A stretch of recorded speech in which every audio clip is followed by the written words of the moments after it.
Bharatiya Janata party ने इलाहाबाद संसदीय seat पर मौजूदा सांसद डॉक्टर रीता बहुगुणा जोशी का टिकट काटकर उनकी जगह नीरज त्रिपाठी को उम्मीदवार बनाया है। हालांकि रीता जोशी ने टिकट का अनाउंसमेंट होते ही पार्टी नेतृत्व के फैसले को स्वीकार किया। खुद प्रत्याशी के घर गई, उनके सिर पर हाथ रखकर उन्होंने जीत का आशीर्वाद भी दिया और साथ ही ये भी भरोसा दिलाया कि वो पूरे वक्त जो है उनका चुनाव प्रचार भी करेंगी। बहुत बड़ा दिल दिखाया आपने।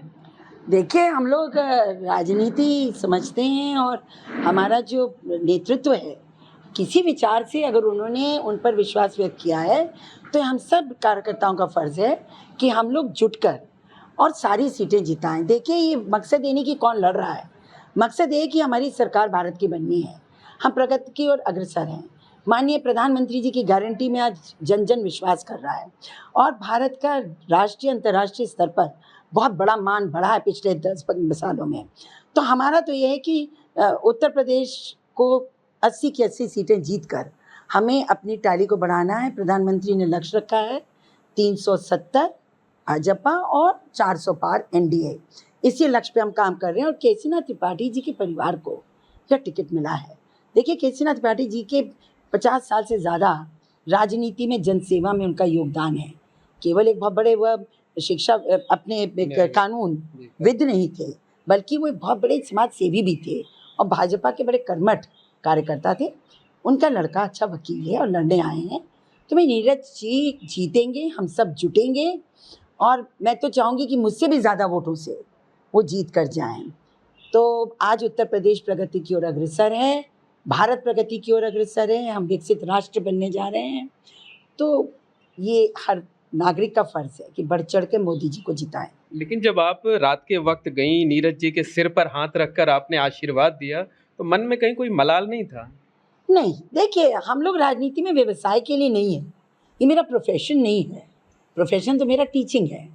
मैं यहाँ जनसेवा के लिए हूँ, तो जनसेवा के लिए आवश्यक नहीं है कि चुनाव लड़ना पड़े। और मैंने कितने चुनाव तो लड़ दिए, अब 1-2 नहीं लड़े तो क्या फ़र्क पड़ता है। बिल्कुल मलाल नहीं है। मैं पूरी हृदय से पार्टी के निर्देश का पालन करूंगी और अपना भरसक लगाकर और इस सीट को बड़ी से बड़ी बहुमत से जिता के भेजूंगी। अच्छा, प्रत्याशी अभी फील्ड पर नहीं उतरे हैं, अभी नेताओं से मिल रहे हैं, पदाधिकारियों के घर घर जा रहे हैं और आप तो फील्ड पर उतर गई हैं, आपने प्रचार अभी से शुरू कर दिया है। जी बिल्कुल, हम भी महत्वपूर्ण लोगों से मिल रहे हैं। देखिए, क्षेत्र में ये नहीं जाना चाहिए किसी प्रकार का विचार कि रीता जी पूर्ण रूप से साथ नहीं है। तो मैं जितना ज़्यादा क्षेत्र में दिखूंगी उतना मेरा पक्ष मजबूत होगा। तो मैं भी घूम रही हूँ, 6 घंटे 7 घंटे रोज क्षेत्र में हूँ। मतलब कहा जा सकता है कि रीता जी भले ना हो, चेहरा भले बदल गया हो, लेकिन रीता जी का आशीर्वाद है और उनका सहयोग भी रहेगा।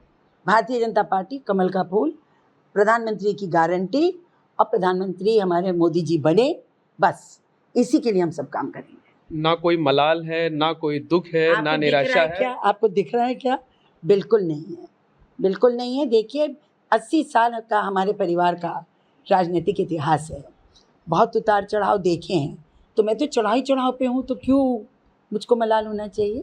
देखिए, परिवर्तन होता है, कोई भी आप विधा में रहिए, जीवन का एक नियम है परिवर्तन, और ये परिवर्तन अच्छा है, तो इसमें कोई मलाल का विषय नहीं। लगता है हाईकमान से कोई बहुत अच्छा आश्वासन आपको मिला है। नहीं, मेरी भी किसी से चर्चा नहीं हुई है।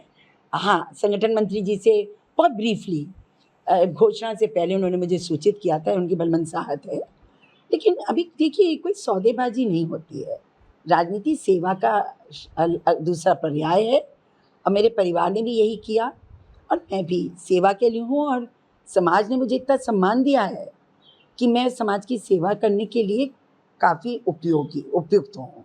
अच्छा, रीता जोशी देखा जाए तो उत्तर प्रदेश ही नहीं, देश की राजनीति में बड़ा नाम है, पूरे देश में लोग आपको जानते हैं। आपने दूसरी पार्टी में रहते हुए पूरे देश में काम भी किया हुआ है, उत्तर प्रदेश में आप अध्यक्ष भी रही हैं। तो अब आप खुद चुनाव नहीं लड़ रही हैं, तो इस लोकसभा चुनाव में आपकी भूमिका क्या होगी? मेरी भूमिका ये है कि पार्टी के लिए डट कर काम करना और नीरज जी को बड़ी से बड़ी बहुमत से जिता के भेजना। उधर प्रवीण पटेल जी के तो क्षेत्र में मैं रहती हूँ, तो फूलपुर और इलाहाबाद दोनों संसदीय क्षेत्र बड़ी बहुमत से जीत कर जाएं, क्योंकि देखिए, प्रयागराज राजनीतिक धरातल है और यहाँ का जो संदेश है वो पूरे उत्तर प्रदेश में, पूरे देश में जाता है। तो यहाँ से इतने प्रधानमंत्री हुए, मुख्यमंत्री हुए, इतने बड़े बड़े नेता हुए, तो इसकी हम गरिमा को गिरने थोड़ी देंगे।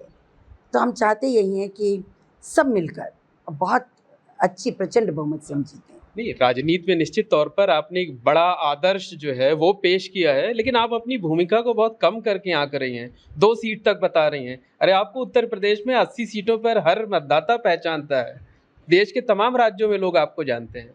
नहीं, देखिए हमारी पार्टी बड़ी अनुशासित पार्टी है और पार्टी हमको जहाँ भी भेजेगी मैं जाऊँगी और सहर्ष जाऊँगी, परंतु हमारा चुनाव 6वें चरण का है, 25 मई का। अगर पहले ख़त्म हो जाता तो हम बहुत फ्रीली घूम सकते थे, लेकिन अब इतने बाद में है तो इसलिए हो सकता है कम जा पाएँ, परंतु पार्टी का निर्देश जहाँ भी होगा जाऊँगी। मतलब पार्टी जहाँ भी कहेगी, मतलब देश भर में जहाँ कहेगी वहाँ आप जाएंगी, प्रचार करेंगी। प्रदेश में, पड़ोस में, जहाँ का भी निर्देश होगा जाऊँगी। नीरज जी को पूरा आशीर्वाद रहेगा और जिता करके उनको आप बीजेपी को एक तोहफा भी देंगे। निसंदेह ये हमारी श्रद्धांजलि होगी केसीनाथ त्रिपाठी जी के लिए भी, उनकी सेवाओं के लिए, और प्रधानमंत्री फिर से मोदी जी बने और राष्ट्र हमारा विकसित राष्ट्र 2047 तक बने, यही लक्ष्य है हमारा। तो निश्चित तौर पर रीता बहुगुणा जोशी जी का दावा है कि वो टिकट नहीं मिलने से ना तो नाराज हैं ना निराश हैं। वो पार्टी के जो उम्मीदवार नीरज त्रिपाठी बनाए गए हैं उनके साथ रहेंगी, उनको जिताने की भरसक कोशिश करेंगी और ये दावा भी कर रही हैं कि अकेले इलाहाबाद सीट ही नहीं बल्कि उत्तर प्रदेश में सभी 80 सीटों पर भारतीय जनता पार्टी बड़े वोटों से जीत दर्ज करेगी। Mohammad Moin, ABP network, Prayagraj.